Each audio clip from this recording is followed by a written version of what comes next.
There's something strange about the marshes outside Sturgeon Hollow. I've always known that. Everyone in town has, though people usually avoid talking about it outright, as if mentioning it would summon something they'd rather not think about. The marsh sits on the edge of town like a secret no one wants to admit to knowing, its muddy banks and twisted trees curling around it in a way that makes it look almost alive. As a kid, I thought it was just the smell that kept people away, thick, sulfurous, and strangely metallic. But as I got older, I realized it was the silence. That silence always got under my skin. The marsh held an eerie calm, a stillness that didn't belong in nature. It was a place that seemed too quiet, where even the birds wouldn't sing. Just walking close enough to smell it felt wrong, like breaking some ancient rule. My friends and I used to dare each other to run up to the marsh and see how long we could last before turning back. I'd usually win those dares. I liked the thrill of getting close, of seeing how far I could go, but I never dared to venture all the way in. Not until now. When Jasper, my old high school friend, disappeared 3 days ago, his trail led straight into the marsh. Search parties combed through the nearby woods and fields, but everyone seemed to be pretending that the marsh didn't exist. The way they danced around it, not daring to go too close, only confirmed what I already felt deep in my bones. They were afraid. Afraid of what might be lurking within that sticky, half-drowned world of mud and twisted trees. And yet, no one would say it outright. It was as if acknowledging the marsh would give it permission to take them, too. But I can't shake Jasper from my mind. He wasn't just some random guy I grew up with. He was practically family. His mom and mine worked together at the diner.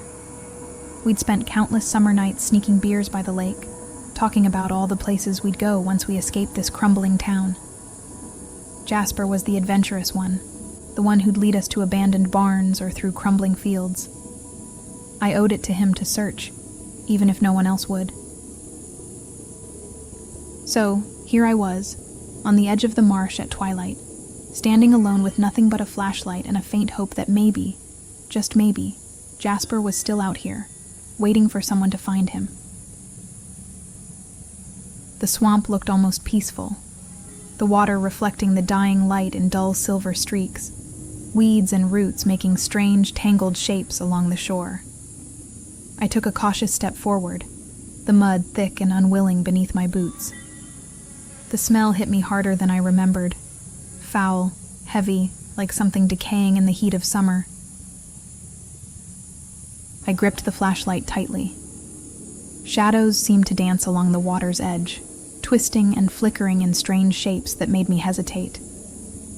But I forced myself forward, stepping over roots that looked far too much like skeletal fingers reaching up from the earth. The deeper I went, the thicker the air felt, as if I was pushing through an unseen wall. The silence settled over me, pressing in from all sides, muting the sound of my own breathing. I wasn't sure what I was expecting to find. Jasper lying somewhere on the muddy banks. Some sign he'd been here, a footprint or a torn piece of clothing. But the marsh gave nothing away. It felt untouched, undisturbed, as if it had swallowed him whole and erased any trace that he'd ever been here. Just as I was about to turn back, I noticed something glistening near the edge of a pool up ahead. A patch of mud was smeared with a thick, viscous substance that shimmered faintly under the flashlight. At first, I thought it might be oil, a relic from the old chemical plant that had once loomed over the town. But as I moved closer, I realized it wasn't like any oil I'd seen before. It was thicker, with an almost gelatinous quality, oozing slowly down the side of a twisted root like some kind of unnatural sap. The closer I looked, the more I noticed strange shapes within it, faint outlines of something that looked eerily like faces. The shapes were blurred, half-formed, barely distinguishable, but there was no mistaking them. Mouths gaping open, eyes wide with terror, as though frozen in the instant of some terrible realization. I pulled back, heart hammering, suddenly feeling as though the marsh itself were watching me. The ooze seemed to pulse slightly, almost as if it were breathing or waiting. I stumbled backward, nearly losing my balance as the mud sucked at my feet. I wanted to run, to turn, and never look back, but a strange fascination held me in place. I crouched down, gingerly reaching out to touch the strange substance. It felt cold, almost clammy, and stuck to my skin like thick syrup. I pulled my hand away quickly, wiping it on my jeans. But the goo left a faint tingling sensation, like the faintest of electric shocks. I watched as the substance pooled slowly back to where it had been, reforming itself, the faces becoming clearer for just a moment before blurring once again. I forced myself to look away and pushed forward, scanning the area for any other signs.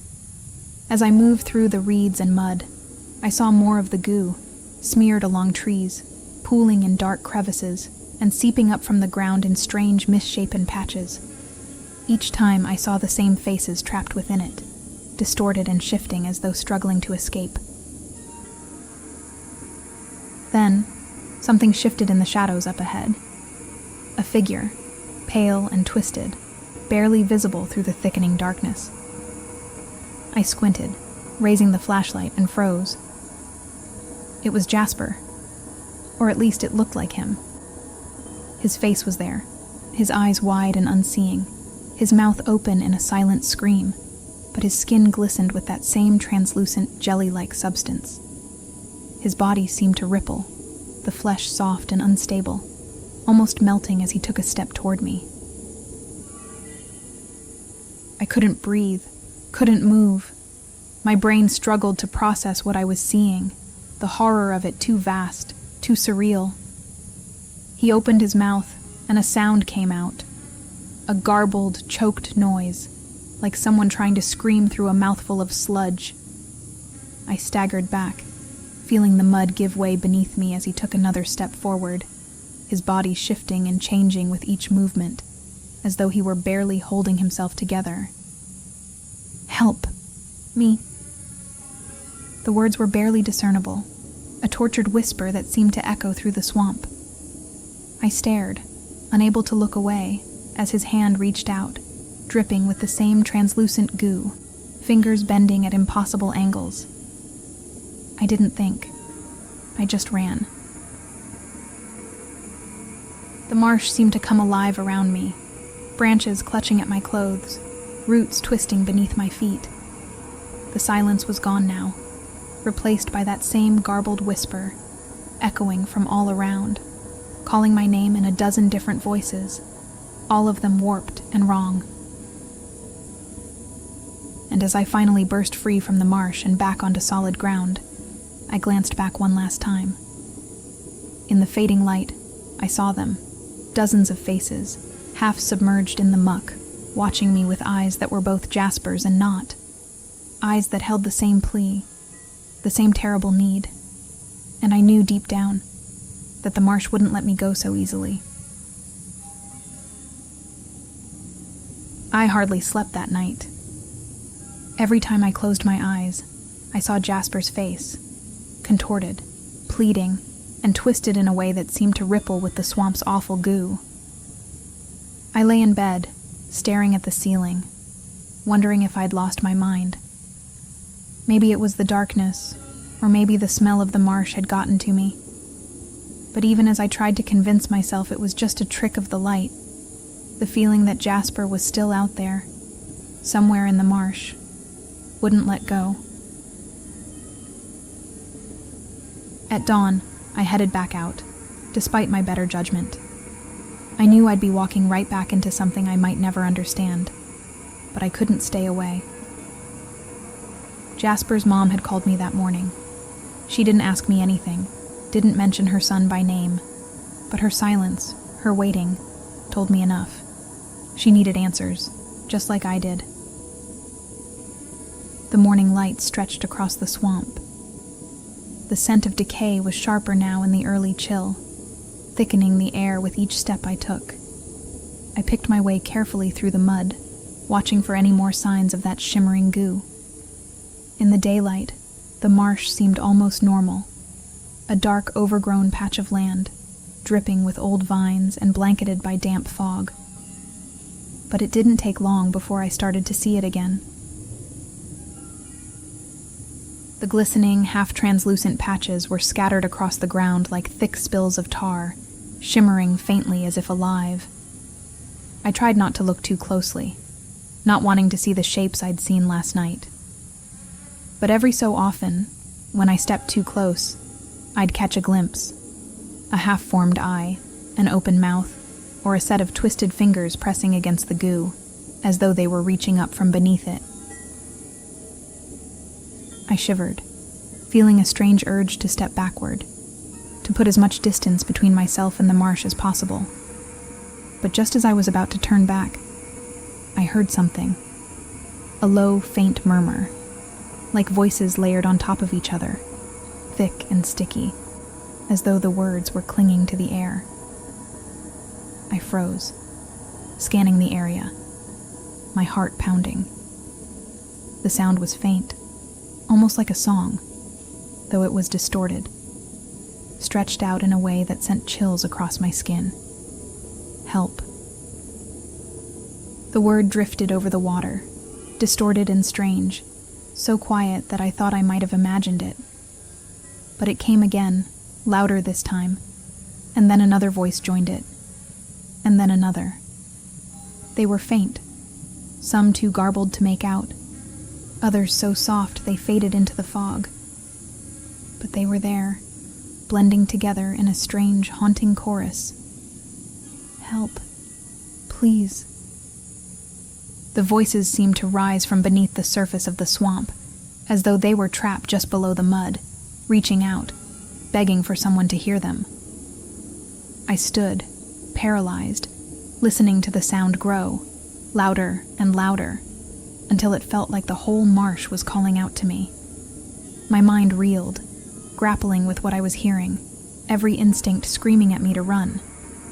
But something kept me there, rooted in place, my eyes fixed on the thick, bubbling mud just a few feet away. And then I saw it, the outline of a hand pressing up against the surface, fingers splayed, skin shimmering and wet. I stumbled back, my foot catching on a root, but I couldn't look away. The hand seemed to press harder, as though whoever it belonged to was struggling to break free, the fingers curling and flexing, muscles shifting beneath the translucent skin. The face came next, eyes wide and staring, a mouth twisted in agony as it pressed upward, trying to push through the surface. It was Jasper. My heart seized. I opened my mouth to speak, to shout, but no words came out. The image was too horrifying, too surreal. Jasper's face seemed to float beneath the mud, his eyes locked on mine, pleading, desperate. I took a stumbling step forward, my hand reaching out as if I could somehow pull him out of the muck, as if I could free him from whatever twisted prison held him there. Jasper, I whispered, my voice barely carrying over the murmur of voices. Can you hear me? His mouth moved, but the words came out in fragments, distorted and broken. Help. Please. It hurts. I fell to my knees, my hands sinking into the mud, feeling the cold, sticky ooze cling to my skin. I'm here, Jasper. I'll get you out. The words spilled out of me in a rush, desperate, determined, as though saying them could make them true. I reached into the mud, feeling my fingers sink into the thick, gelatinous substance, reaching for something, anything that felt real, that felt like Jasper. But the moment my hand touched the goo, a sharp, stinging sensation shot through my skin, spreading up my arm like fire. I yanked my hand back, gasping, staring at the faint, shimmering residue that clung to my fingers. My skin tingled, the strange sensation spreading, growing hotter by the second. I stumbled backward, watching as the mud where I'd touched began to ripple, shifting and changing, the faces beneath it growing clearer, more defined. The voices grew louder, more frantic, each one overlapping the next until it was impossible to tell them apart. Faces appeared one after another, pressing against the surface, eyes wide with horror, mouths open in silent screams. Some of them I recognized. People who had vanished from Sturgeon Hollow over the years. People we'd all assumed had left town, or met some unfortunate end. But here they were, trapped in the mud, frozen in a state of eternal suffering. I staggered back, the swamp spinning around me as the voices continued to call, their pleas growing desperate, anguished. And then, as suddenly as they'd started, the voices stopped. Silence fell over the swamp, thick and suffocating, the only sound my own ragged breathing. I glanced down at my hand, where the shimmering residue still clung to my skin. It seemed to pulse slightly, almost as though it were alive, and for a moment, I felt an overwhelming urge to touch it, to press it against my skin and see what would happen. But the thought filled me with a strange, creeping dread, and I quickly wiped my hand on the damp earth, watching as the goo slowly seeped back into the mud, disappearing as though it had never been there. I stood there, breathing heavily, my mind racing. Jasper was here, some part of him at least, and if he was here, then maybe there was a way to save him. But I didn't know how. The swamp felt like a living thing, a creature that held them all in its twisted grasp, refusing to let them go. And yet, I couldn't turn back. Not now. Not when I knew what lay beneath the surface. As I turned to leave, I felt a strange sensation, as though the swamp itself were watching me, waiting for me to make my next move. And in the silence, in the stillness that followed, I thought I heard Jasper's voice one last time, a faint whisper, drifting over the water like a promise. Come back. And I knew, even before I stepped away from the marsh, that I would. Leaving the marsh that day, I felt like I was walking through some distorted dream. The town was as quiet as ever, indifferent to the strange world lurking just beyond its borders. But the weight of what I'd seen pressed heavily on me. Jasper was in that marsh, or at least some version of him was, a warped reflection of the friend I'd once known, caught in a prison of sticky, translucent muck. I couldn't let it go, and even if I tried, something deep down told me that the marsh wouldn't let me. Back home, I tried to scrub the sticky residue off my skin. I must have washed my hands a dozen times, scouring my fingers until my knuckles bled, but I could still feel it, an invisible tingling, an itching under my skin, like the marsh had left its mark on me in a way I couldn't wash away. I spent the rest of the day pacing, replaying Jasper's face over and over in my mind, that desperate, terrified look in his eyes, the way his mouth had twisted in agony, pleading for help. I couldn't stand it. I had to go back, had to find a way to bring him out. But how? As night began to fall, I rummaged through the house, gathering whatever supplies I thought might help. An old flashlight, a sturdy rope, a canteen. I wasn't entirely sure what I was preparing for, only that I needed to be ready. When the sun dipped below the horizon, I found myself standing at the edge of the marsh once more. Fog had begun to settle over the swamp, thicker than I'd ever seen it, curling around the trees and clinging to the ground in wispy tendrils. It felt alive, like it was waiting for me, guiding me in. I took a deep breath, forcing myself to step forward, the familiar stench of decay wrapping around me like a shroud. This time, the marsh didn't feel silent. It felt watchful, expectant. I pushed forward, wading through the mud, my boots sinking with each step. The fog grew denser as I moved deeper, closing in around me until it was hard to see more than a few feet ahead. I kept my flashlight trained on the ground, searching for any sign of that strange, shimmering goo. For a while there was nothing but mud and twisted roots. But then, just as I was beginning to lose hope, I saw it. A faint glimmer beneath a patch of reeds. I crouched down, my hand trembling as I reached out to touch it. This time I hesitated, watching the way the substance seemed to ripple slightly, as though responding to my presence. There were faces here too, faint, blurred outlines trapped beneath the surface, mouths open in silent screams. I steadied myself, forcing myself to press forward. "Jasper?" I called, my voice low, barely more than a faint whisper. The silence devoured my words, stretching out into a thick, oppressive stillness. And then slowly, I heard it, the faintest sound, drifting through the fog. "Help me."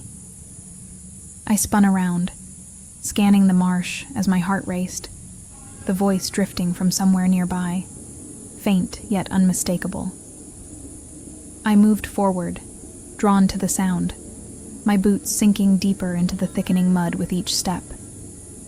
The fog wrapped around me, damp and cold, clinging to my skin like an unwelcome shroud.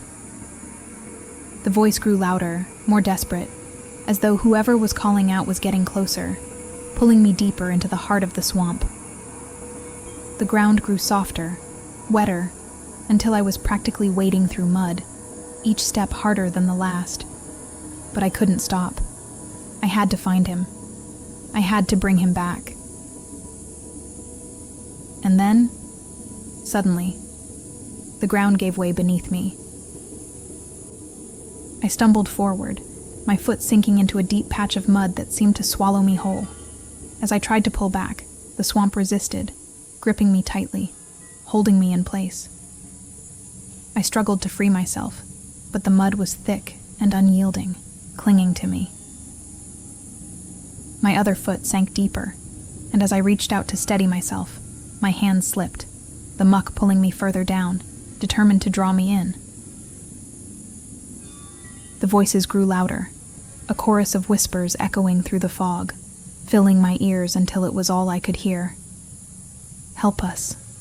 Please. Save us." The voices were coming from all around me now, rising from the mud, pressing in on me from all sides. Faces appeared in the fog, pale and distorted, eyes wide with terror, mouths twisted in agony.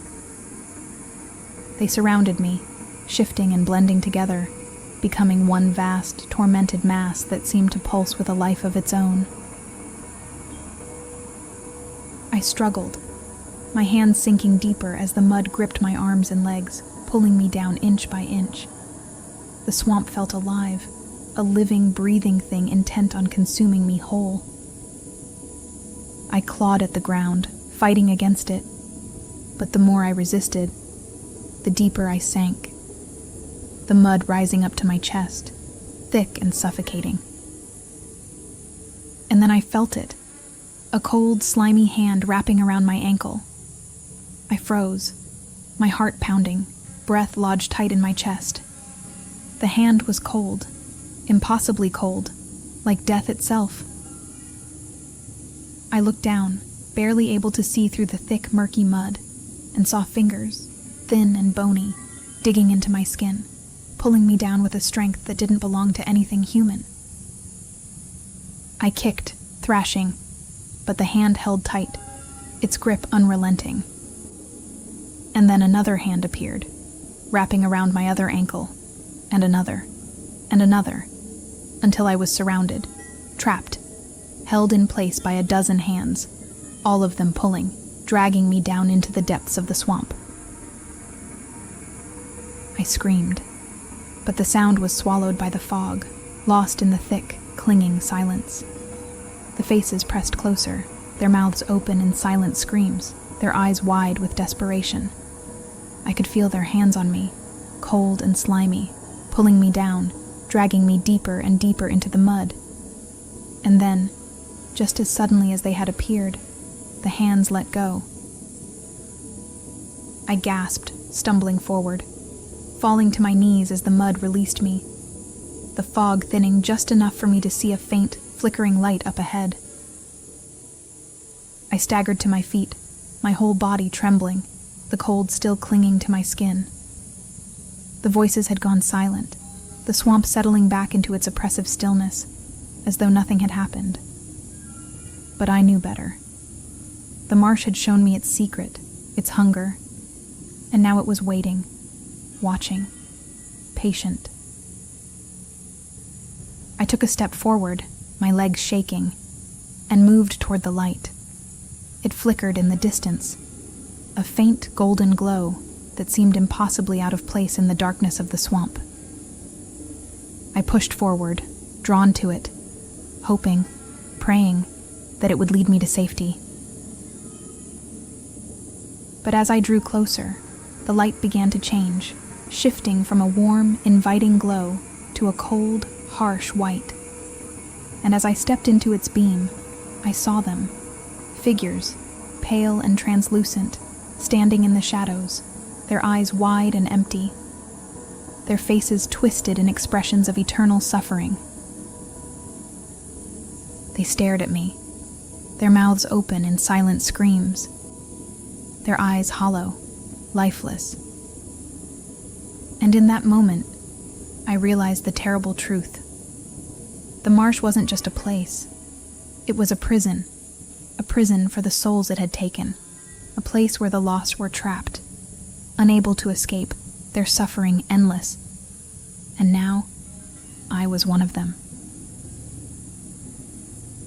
I don't know how long I stood there, frozen, staring at the ghostly figures drifting just beyond the reach of the flickering light. They moved slowly, like they were trapped in molasses, their limbs stretching and bending in ways that didn't seem possible. I recognized a few of their faces, people who'd vanished over the years, names that had faded into the background of Sturgeon Hollow's everyday tragedies. But others were strangers, their faces unfamiliar, twisted with a timeless sorrow that made my skin crawl. And then I saw him, Jasper. He stood a few feet away, his face a pale, twisted mask that shimmered faintly in the cold light. His eyes were shadowed, empty, yet somehow alive, pleading. It felt as though he were looking right through me, a ghost searching for something he couldn't name. His mouth moved, forming words I couldn't hear, words that were swallowed by the oppressive silence that hung over the marsh like a shroud. "Jasper," I called, taking a shaky step toward him. But the words felt hollow, echoing in the emptiness around me. He didn't react, didn't blink or shift his gaze. His expression was frozen in that same tortured grimace, like he was trapped in a moment of endless suffering. I took another step forward, and then another, but the fog thickened, swirling around me, distorting the world into a hazy blur. The figures began to fade, their outlines blurring, melting into the shadows until they were barely more than wisps of smoke. Panic clawed at me. I couldn't lose him again, not after coming this far.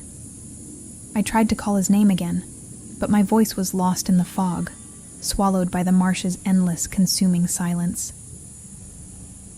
And then, just as he began to fade completely, I saw it.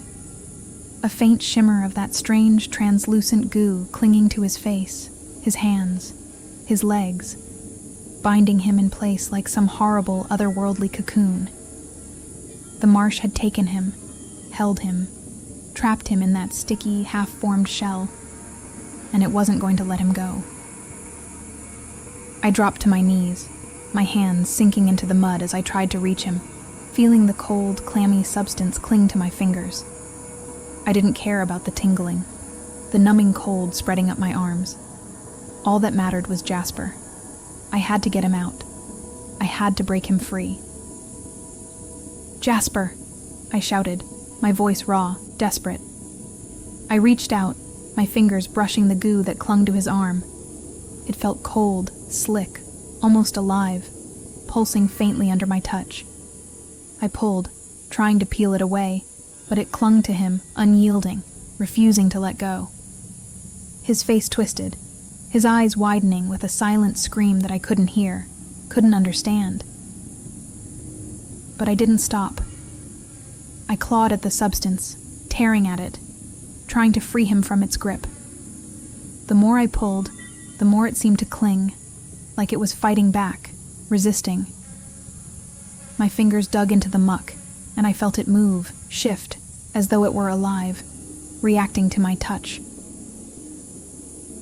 And then, for just a moment, I thought I saw something else within it. A face, twisted and contorted, staring up at me from within the muck, its eyes wide with terror. I jerked back, stumbling, my breath hitching painfully. The face melted back into the swamp, disappearing into the muck, as though it had never been there. But the memory of it lingered, seared into my mind. A face trapped within the goo, its expression frozen in a look of endless suffering. And then Jasper's voice came, faint, distorted, as though it were coming from far away. "Don't touch it." The words came as a soft breath of sound, carried on the wind, but I heard them, clear and unmistakable. I froze, my hand hovering just inches from his arm, my mind reeling. I looked up, meeting his gaze, and saw a flicker of recognition, a spark of something that hadn't been there before. "It won't let go," he said, his voice trembling, laced with fear. "Once it takes you, you're part of it." The realization struck me with sudden, brutal clarity. The marsh wasn't just a place. It was a living thing, a creature that consumed everything it touched, trapping its victims in a web of endless torment. It fed on them, held them in place, bound them in that sticky, translucent ooze that shimmered with the faintest hints of their lost humanity. "Jasper," I whispered, my voice breaking. "How do I get you out?" He shook his head, his face twisted with despair. "There's no way out," he said, the words barely more than a sigh. "It's too late." I felt a surge of anger, a flash of defiance that cut through the fear gripping my heart. I couldn't accept that. I wouldn't. There had to be a way to break the marsh's hold, to free him from its twisted grasp. I looked around, searching for anything, any sign of a weakness, a way to fight back. But the marsh seemed to sense my defiance, my desperation, and it responded. The mud shifting beneath me, the goo clinging to my skin with renewed strength. I felt it begin to spread, moving up my arms, cold and suffocating, as though the marsh itself were reaching out, trying to pull me in, to make me part of its twisted world. I fought against the goo, clawing and pulling to break free, but it held tight, unyielding, its grip tightening with each passing second. Just as the darkness began closing in around me, Jasper's voice broke through, a faint, desperate whisper that pierced the fog. "Run." The word jolted me back to reality, snapping me out of the marsh's suffocating hold. I stumbled back, breaking free from the goo's grasp, my breath coming in ragged gasps. Jasper's face began to fade, his figure melting into the shadows, but his eyes held mine, filled with a silent plea. "Go, before it takes you too." I hesitated, every instinct screaming at me to stay, to fight, to do something, anything to save him. But his gaze held me, urging me to run, to escape before the marsh claimed me too. With a heavy heart, I took a step back, and then another, my eyes never leaving his as his figure slowly faded into the fog, becoming one with the marsh's twisted, endless nightmare. I turned and ran, stumbling through the mud, the fog closing in around me, the whispers of the lost fading into silence.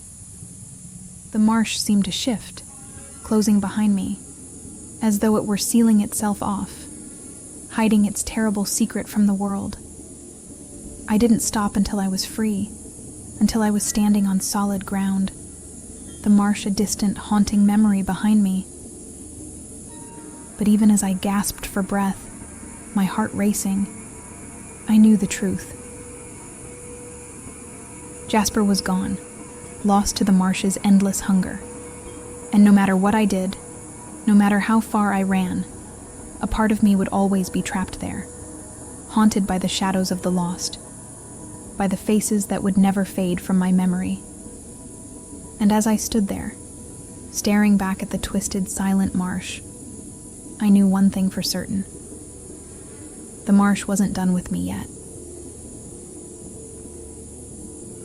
Days passed in a blur after that night.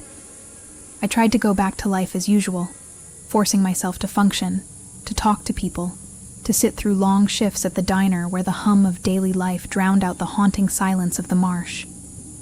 But Sturgeon Hollow felt different, as if the marsh's grip extended beyond its tangled roots and mud.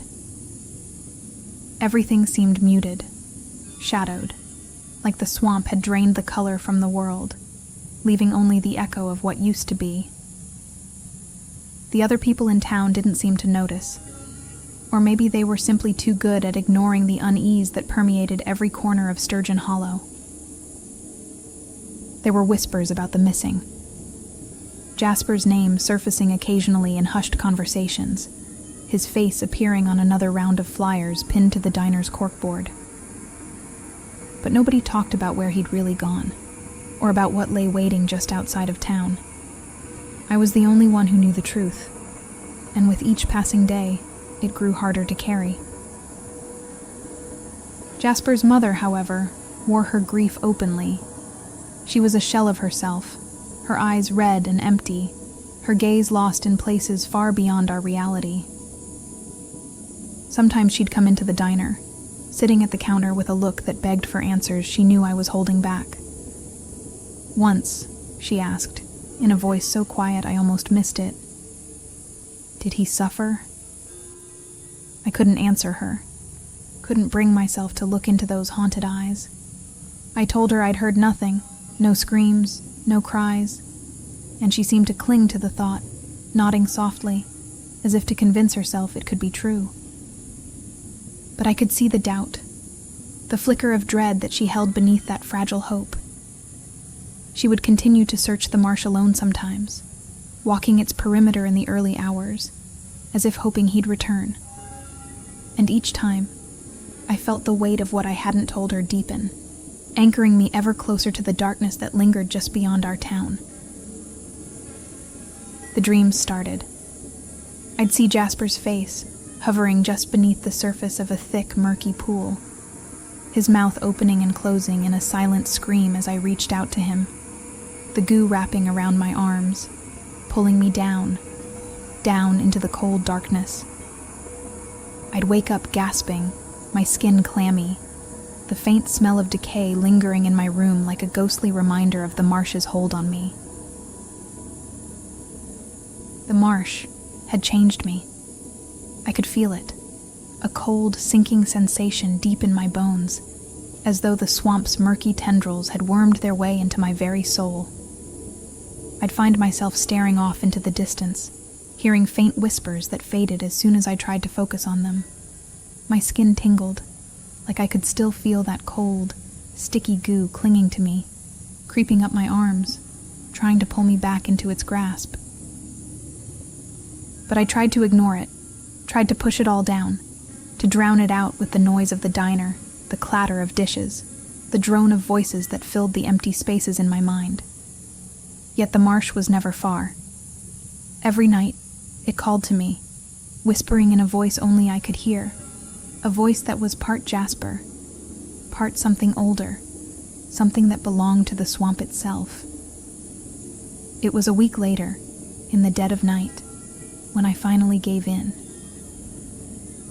I don't remember getting dressed or leaving the house, but I found myself at the edge of the marsh, staring into the twisted shadows that lay waiting just beyond the tree line. The fog was thick, clinging to the ground in thick tendrils that seemed to reach out toward me, beckoning. The air was still, heavy, as if the whole world was holding its breath, waiting. I took a step forward, my feet sinking into the damp, spongy ground. The marsh seemed to welcome me, its silence wrapping around me like a shroud, muting the sounds of the night. My flashlight flickered as I held it out in front of me, the beam cutting through the fog in thin, shaky slices. I moved forward, each step pulling me deeper into the swamp's twisted embrace, the mud clinging to my boots, slowing my pace as though the marsh were pulling me back in, one step at a time. I didn't know what I was looking for, or why I'd come back, but something deep inside me knew that I couldn't escape the marsh's call, that I was bound to it now, tied to its dark, endless hunger in a way I couldn't understand. And then, through the thick fog, I saw him. Jasper stood just a few feet away, his face drawn. His figure shimmered in the flashlight's beam, his skin pale and translucent, as though he were only half there, caught between this world and the marsh's endless darkness. He looked at me, his expression calm, almost serene, but his eyes held a sadness that cut deeper than any scream. "Why did you come back?" he asked, his voice barely more than a whisper, the words drifting through the fog like smoke. I didn't know how to answer. My throat felt tight, the words catching, refusing to come out.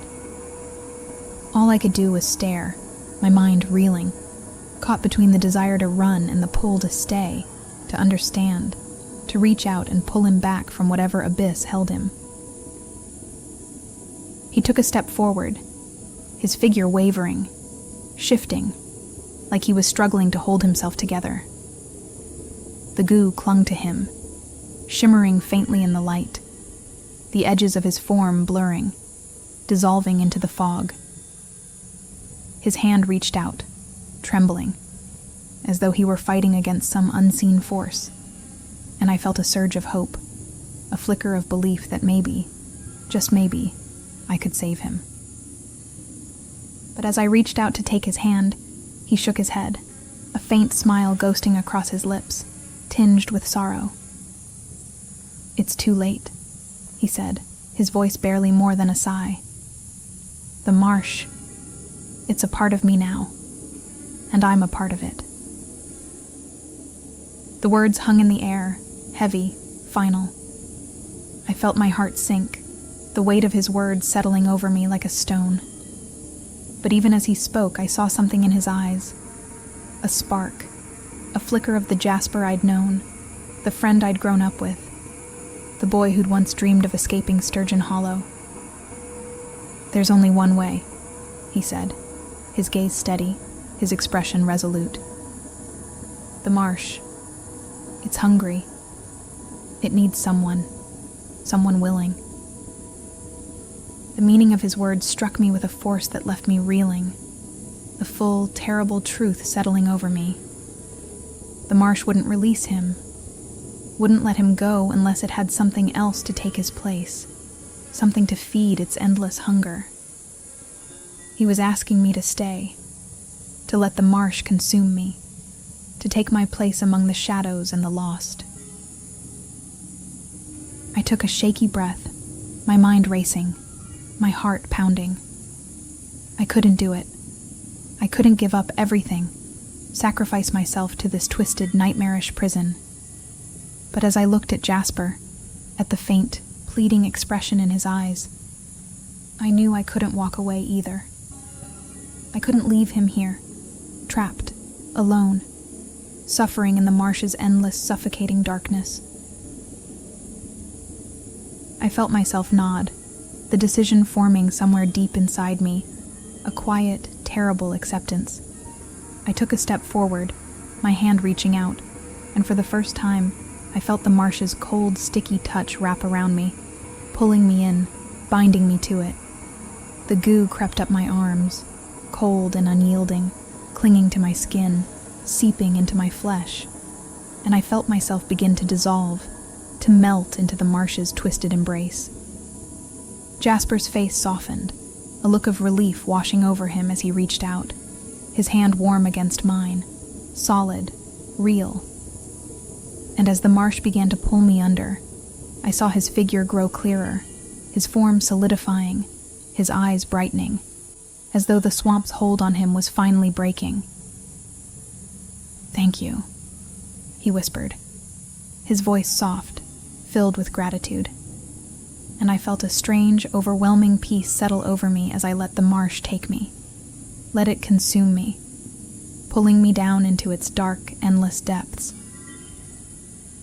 And as I faded into the fog, my last memory was of Jasper's face, free and alive, walking away from the marsh, stepping back into the world, leaving me behind, a shadow, a whisper, bound to the swamp's endless, timeless hunger.